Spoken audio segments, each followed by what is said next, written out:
All right, integrated 3 students. This is probably going to be our last lesson before spring break happens, and you guys are going to be taking your test probably 2 days after this lesson today, okay? This unit's been pretty casual, but we're going to finish up with some problem solving today, and we'll talk about some of the DeltaMath work that you guys have to complete and get that done very soon. So let's go ahead and get into it.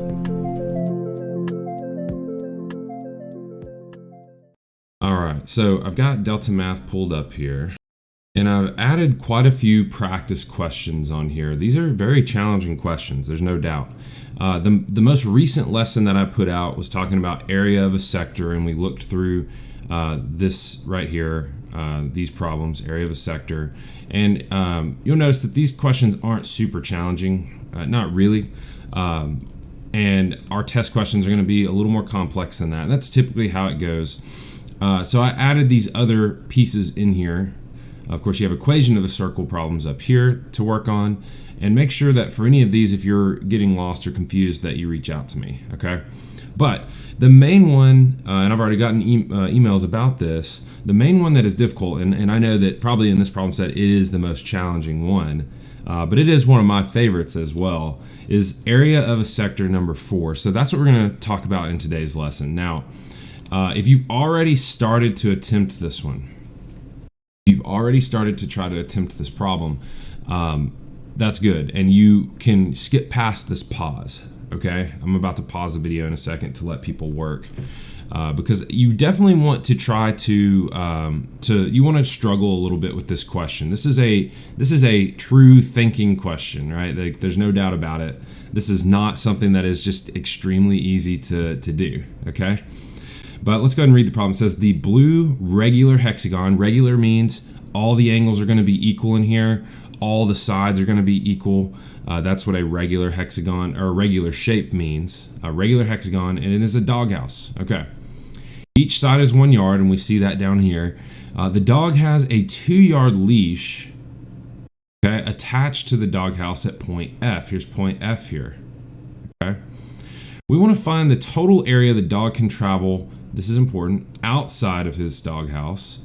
Put the answer in terms of pi. So what are we talking about when we say in terms of pi, just to be clear?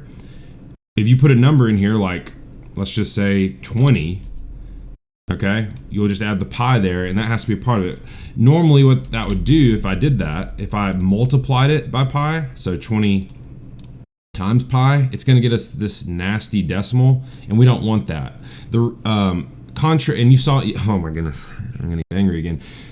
My pi day lesson, right? Talk about Haddard here, right? He's rounding pi to 3, so that would mean the answer would be 60 if we put it in those terms. No, illegal. Don't do that. Sorry, that's just that always rubs me the wrong way. We're just going to keep it in terms of pi. Okay, so if it were 20 pi, which it's not, okay, we would put that just like that. So you're not multiplying by pi, you're just leaving it in your answer. All right, so what I want to do is I'm going to pause the video, and I want you to take some time, okay? Please take some time and think about it. This is a sector area problem. So you will be needing this formula. I'm going to go ahead and tell you. Area equals, we know that the area of a circle, because this is going to make, part of this is going to make a circle in here, is pi times r squared. And as we saw in the last video, we had to take that area and we had to multiply it by what we called theta, which is our unknown angle, over 360. Okay, so theta over 360. All right. So that's got to be a part of this process and what you're thinking of using, okay? So I really want you guys to try this on your own. This is a difficult problem. It is, okay? But it's one that's definitely going to give us a good experience with these sector areas and how they can be applied in a nice contextual problem. So let's go ahead and I'm going to pause the video and let you guys try this. All right, so I'm hopeful that you gave it a good effort. I really am. Okay, you really did try. So let's go ahead and talk about the thought process for this. Well, first off, I imagine a lot of you probably want to, make your own copy of this diagram. And you probably did something like this. We know that the leash goes from F right here. And what can happen is it's going to be 2 yards. We know that this is 1 yard here, right? So we know that this should be able to go out pretty far, and it's going to make a pretty big circle, right? All the way around. It would go out this way. But as soon as the leash hits here, okay, so I'm going to put the leash here. We notice that now it has a new pivot point, right? Like it can, if it goes this way, it's going to continue back, but it's going to go here, right? That's as far as this dog can really get back behind this doghouse. So a lot of the area behind this isn't going to be useful. Okay, but here's what a lot of students have done, and maybe you did this. I would be very impressed if you did. You pulled up GeoGebra. Okay, and that's what I'm going to be doing. That's how I created this diagram, by the way, on GeoGebra. And if you want to go ahead and pause and pull up GeoGebra and sort of model this with me, go ahead. You have this button here. If you hit more options, scroll all the way down, you'll see regular polygon. You make a line, and then you type the number of vertices. We can make a pentagon, hexagon, octagon, whatever we want. I'm going to go hexagon. And this is literally how I made this doghouse. And you can see it is actually created, and it looks the exact same as what we have here. Okay, so it's not too difficult to make something look like the doghouse we had. So the first thing that we have to do is we have to be able to make a proper 2-yard leash. We know that this side is 1 yard. So how can I copy this side? Well, we've got to get some circles involved. So watch, if I make the circle here at the center and drag it, we now know that this radius has to be 1 all the way around. And if I extend this line, so I've got a lot, I'm going to be doing quite a bit here. If I extend this line, we know that from point F to point G up here, that's got to be 2 yards, right? So I'm going to connect that with a segment. So from F to G. All right. Now there's a lot of things in my way. So you have this button here called Show Hide Object. I'm going to use that.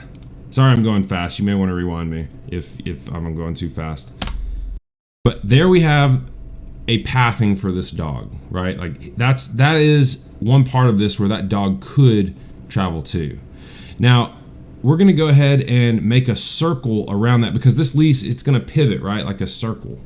So I'm going to make another circle right there. So we know that this dog could travel all up here, but once it gets to this point, it's going to hit this post E, and it's going to sort of change its pivot point, right? Its center point of this circle. And we know that it's probably the furthest that it can go is to point D. So a lot of this area in the back isn't actually what the dog can use, if that makes sense. So what we're going to start with is we're going to start with area that we know that is going to happen. And what I want to do first is I want to duplicate this process over here of creating another leash, or a point here for this leash. And I'm going to hide this line. Okay, so right now, let's just keep it simple. We know that absolutely that the dog can travel in this large part here. This is a sector, right? Let me make sure on this diagram that we put the angle here. Okay, 120 degrees. All right, how do we find the area of this sector? We'll worry about other parts in a minute. Well, we have this formula here, right? Area equals theta, and I'm gonna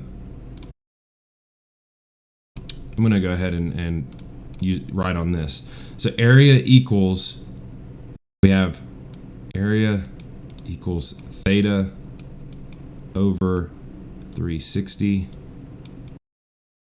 times, we want pi times r squared.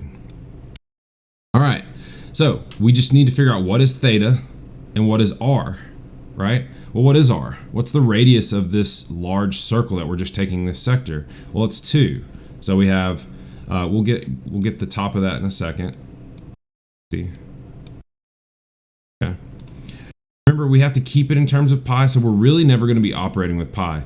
Let's go ahead and do 2 squared. So we're going to square that. We have an idea about what theta is. Well, we got this degree here, 120, but we need this degree. So yeah, we can definitely find that. That's going to be complement. We know that everything adds up to 360, so this is going to be 240. Okay, 240 degrees. So we're going to put that on top of here, 240. And if we divide that, we simplify it to a fraction, that's going to get us 2/3 times pi times 2 squared is 4. Okay? And so now when we try to simplify this, we'll do 2/3 times 4. We're going to end up getting 8/3 pi. All right.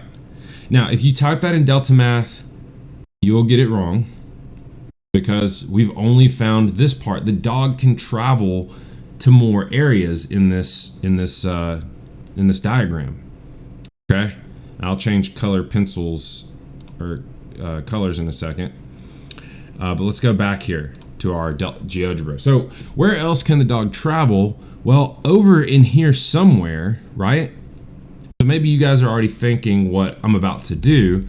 We know that this is the new center point here, this point E. That's a new center point for a circle, right?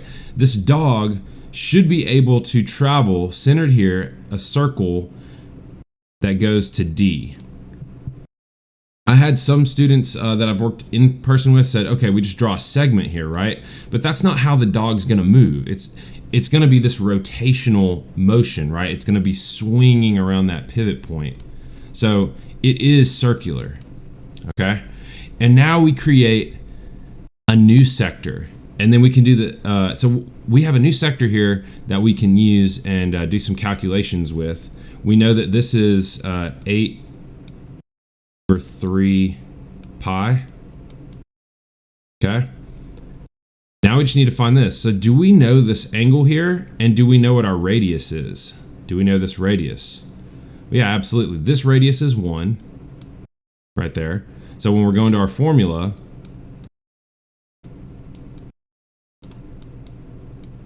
we know that it's going to be 1 squared. Okay, 1 squared. But what's the angle measure of this right here? That's the next thing we want to talk about. What is that angle measure? Well, if this is 120 degrees, because all of these are 120, that means this has to be 60 degrees. So we put 60 degrees here. This 1 is going to go away because it's just a 1, and we simplify this, and this gets us 1/6 pi. Okay, 1/6 pi. That's what that is. That means that this area of this sector is 1/6 pi. All right, but the dog can also travel down at the bottom. So we can draw another circle here, B. And what do we know about that circle? Well, it has the exact same properties as this sector here. So these sectors are actually congruent, meaning that this is 1/6 pi. This is 1/6 pi. And this whole sector out here, we're not really looking at these circles, is 8/3 pi. And this is as far as the dog is going to be able to travel. So we just need to add all these up. We want 8/3 pi. And you're just going to treat pi like a variable at this point, right? It's not being, we're not calculating with it. We're just going to treat it like we would x. 6 pi plus 1/6 pi. So we want to just add those up. Uh-oh, looks like my camera stopped working. 1 second. Let me pause. All right, we got it fixed now. All right, so you just have to have good fraction sense to do this. There's several ways you can do it. I like this method that I saw a student do. They said, okay, let's just add 1/6 and 1/6. That gets us 2/6, right? And that will simplify to 1/3.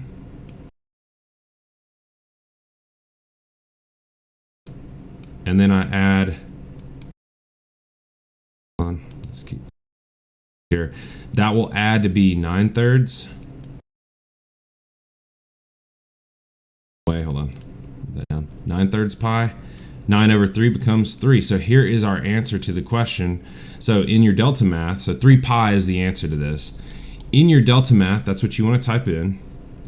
Back to that, we'll put 3 and then pi, and we'll submit. Got it. Okay, we got it. So let me go back to GeoGebra real quick, and I want to add some pieces to this. We're going to hide these. Okay. And I want to hide this as well. Okay. So here is this leash, and in GeoGebra you have this option to create a, where's it at? Regular sector. So that's what I'm going to do, just to sort of show this a little bit better. It makes a solid sector shape right there. Okay, so that's a path. That's that first circle area that we found. Then I can do that again. Here. Okay. And I'm going to change these to be green. Represent the grass, and that is the area that this dog can travel, right? It's a combination of circles. It makes a very interesting looking shape. But hopefully that makes sense. Again, this is as challenging of a question that you'll get. The test won't have anything this challenging, but I definitely, for honors, wanted to push you guys and show you some of these examples that can be pretty challenging with these areas of sectors. And usually the calculations in geometry aren't difficult. It's the thought processes behind it, okay? So hopefully this made sense, and you're feeling better about that. All right, so you have multiple problems work in DeltaMath. That was the most challenging one, but plenty of problems here. If you have questions about them, make sure you send them to me so I can give you some advice and different things like that, but you definitely need to start practicing that, okay? There's one more concept I want to talk about in this lesson, okay? So in your notes, I would like you to start a new page, and I want to introduce, it's sort of a pre-cal idea. We're going to introduce something called the unit circle. All right, we're going to talk about that. Unit circle.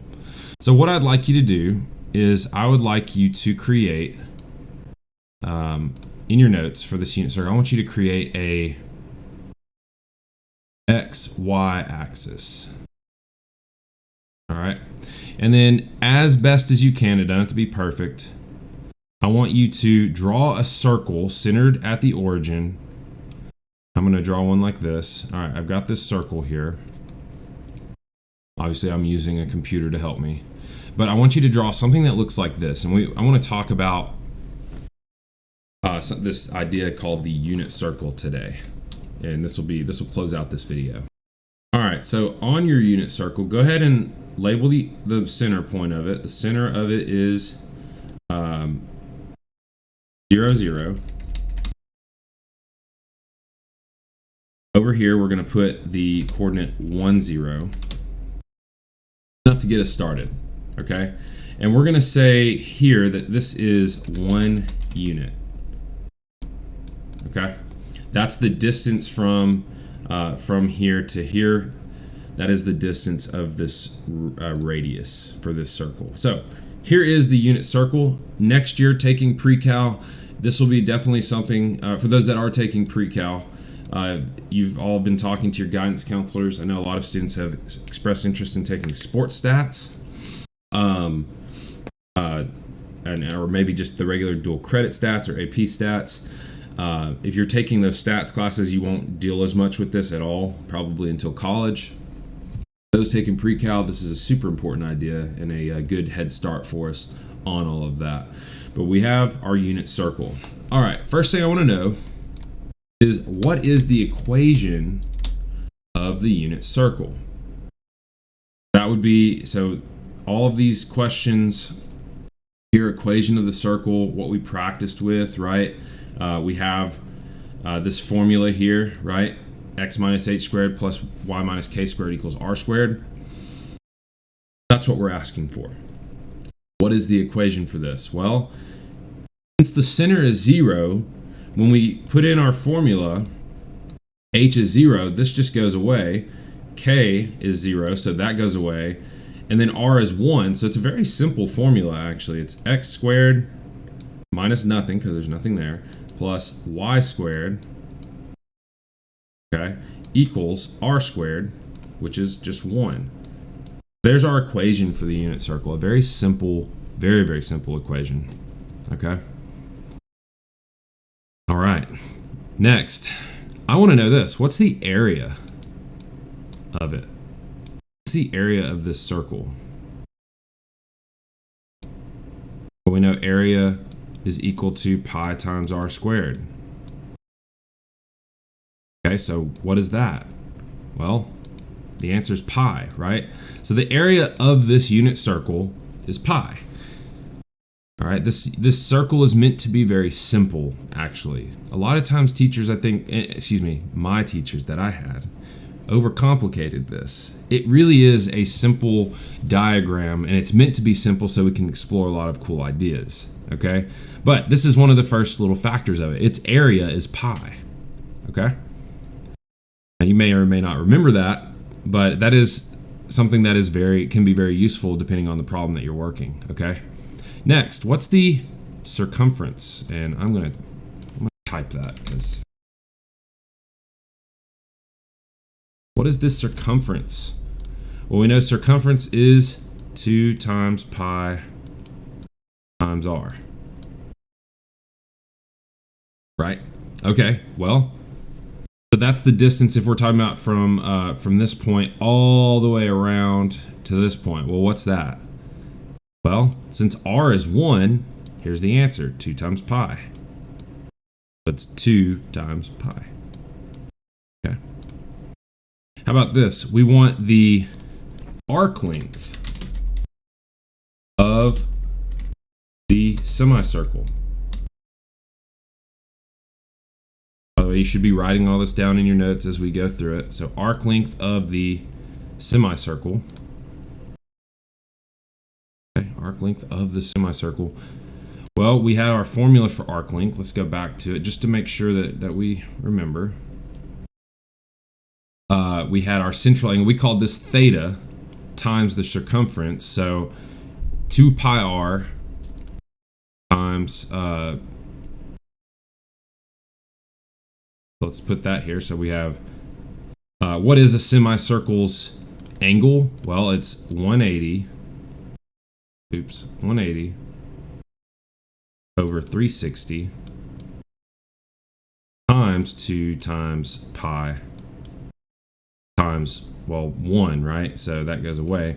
So what do we get here? Well, if you do that simplification, this becomes 1/2 times 2 is 1 times pi. Okay, the answer is pi. Okay, so the distance from this point all the way over to this point, by the way, which is going to be, and we'll add this to our diagram, -1, 0.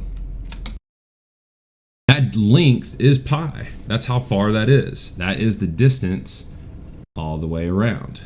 Okay? All right, very good. Now, there are more questions that we want to ask. Okay? So I want to know the different arc lengths of some different measurements. Okay? So down in your notes, we'll put this. We'll say arc length. I'm going to underline that. You'll underline it. And I'm going to put some various degrees in here. So we'll start 60 degrees. Okay?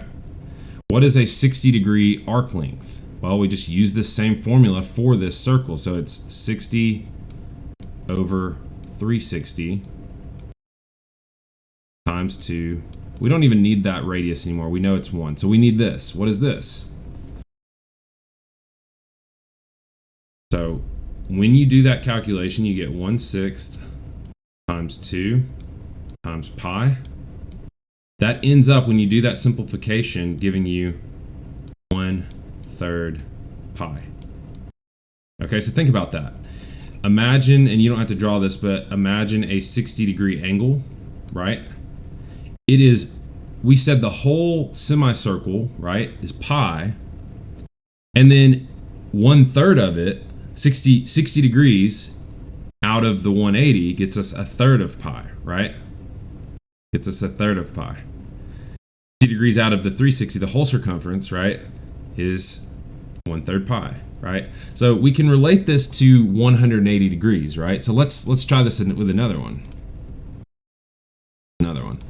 Let's go with 90 degrees. So what's the arc length for 90 degrees? Well, 90 over 360 times 2 times pi. Okay. And essentially, it's going to be half of this distance, right? So what was this? This was pi. It should be half of pi. And you'll notice that when we do that, it's going to get us, this will be 1/4 times 2 times pi, which is going to equal 1/2 pi. 1 second, 1/2 pi. There we go. We're going to do one more. Last one. There's so many angles, obviously, that we could, I mean, there's 360 degrees of angles, right? Or even, there's actually infinite angles that we could do. But there's, for the unit circle, usually there's a basic amount of angles that you'll be doing. There's a set amount that are like the big ones. So 270 out of 360 times 2 times pi. We do 270 out of 360, we get 3/4. Okay, and 270 degrees goes beyond. So if we go here, here's 180. Where does 270 land us? Well, we go another 9 degrees. It lands us here. So on our diagram, let's add this right here. This is 0, -1. We need to know, what is that distance? We know the whole thing would be 360 would be 2 pi. So it goes, here's pi, and then so we know it's going to be a bit more than pi. It should be another half up. But if we just simplify it, times 2 times pi, that gets us, I'm actually going to show the simplification this time. So 2 times 3 is 6 over 4 times pi, which gives us 6 over 4 becomes 3 over 2. Okay, so these are all arc lengths, right? These are all arc lengths of this. Now, we have a special term that we're going to write down for this, a definition. This is what's called a radian. Okay, this is called a radian. And we're going to write down the definition for radian. So let me copy and paste this in here. So I've put in the definition here. And so you're going to want to go ahead and write that. A radian is the angle made by taking the radius and wrapping it around the circle. It is also equivalent to the arc length on a unit circle for a given degree. All right, so I'm going to pause and make sure that you have this in your notes. We want to make sure we have this. You will need to understand what a radian is for your test, okay? Everything that we have created here, all of these, actually, let me put the arrows the other direction. All of these are radians, okay? This is even a radian. This, right? All of these are radians. Okay, everything there, that is how we calculate a radian. If you want to find a radian, that's what we just did, is how you do it. Okay, so let's talk a little bit more about a radian, especially this first part of the definition. It says the angle made when by taking the radius and wrapping it around the circle. Okay, so I want you to watch this little video, this diagram here. Okay, so if we take the radius here, okay, my mouse is sort of tracing it. Take the radius, take that, and we wrap it. So we're flipping it around and wrapping it onto the circle, okay? The angle created by this, if we draw a line from there, is called, that's 1 radian, okay? 1 radian is about 57.8 0.2958 degrees if we wanted to convert it. Okay, that would be 1 radian. Okay, that's the idea, the concept of a radian. Okay, now if you look at this, how many radians do you think fill in, let's say, half of this circle, the semicircle? And if you look at it, it looks like it's about 3. Okay, and most people are going to say 3, and then the full circle would be 6. However, I'm going to go to a little bit more here. I want you to look at this visualization here. Okay, 1 radian. We take it, swing it over, 2, 3. There's just a little bit more space left, and how much more is there? Well, 1.46 or pi, right? So we talked about that idea of arc length, and we said how in a unit circle there is a length of pi. This, by the way, that arc length only really works for a unit circle, not all of them. But we know in half of a circle there are going to be pi radians. Okay, 3 point, and that goes for every circle that exists. All right, and that's shown right here. And I would actually like to add that. If we're counting the number of radians, let's add that to our definition here.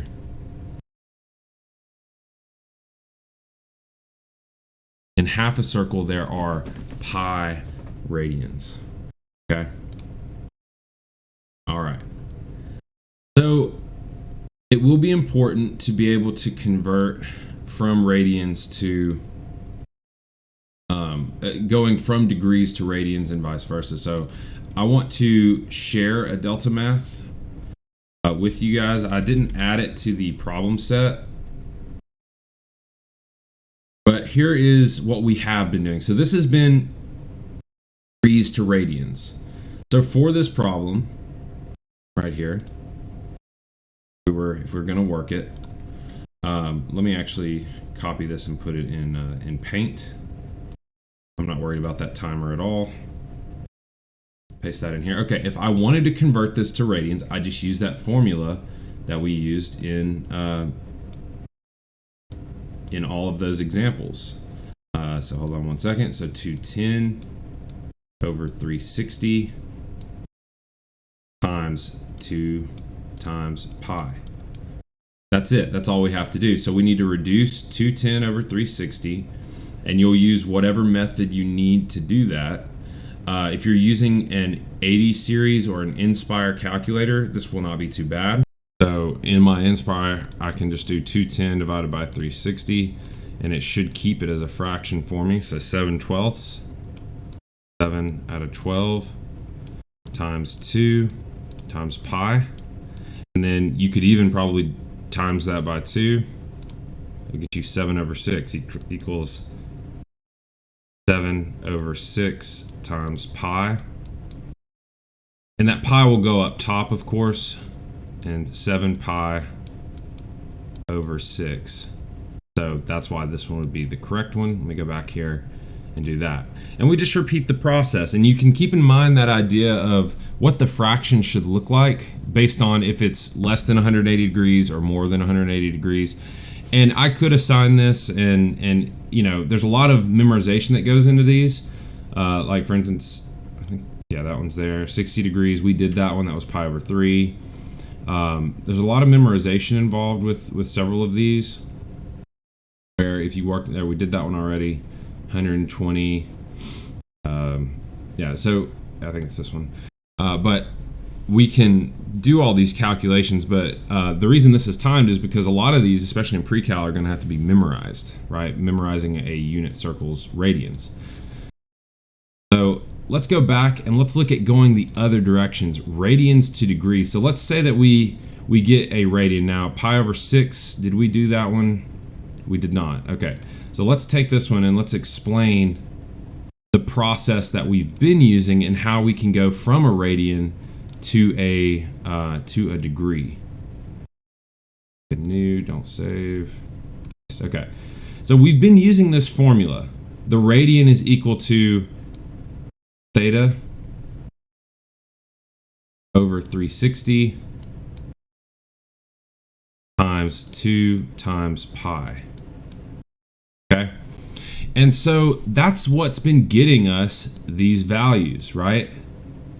This is what we've been putting here. That's how we would get it. Okay. All right. And here, for our formula, we would have radian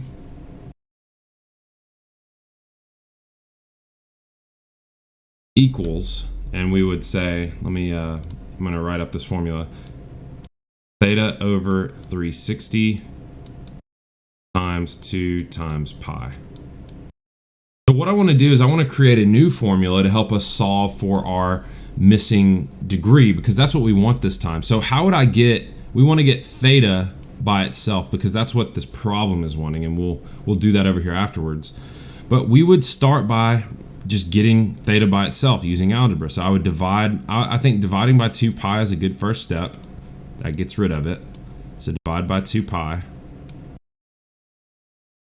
And what that'll get us is radian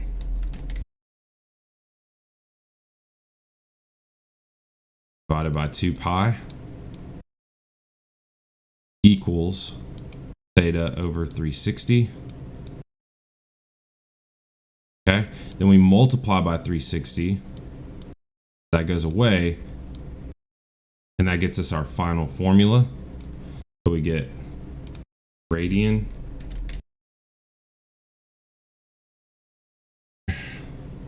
brush pi. Okay. And we have 360. So this format will actually answer our question for us. This is all we really need to do to be able to get our degree. So I can actually rework this here. Actually, I'm going to leave that one there. We have our radian. Let's divide that by 2 pi and multiply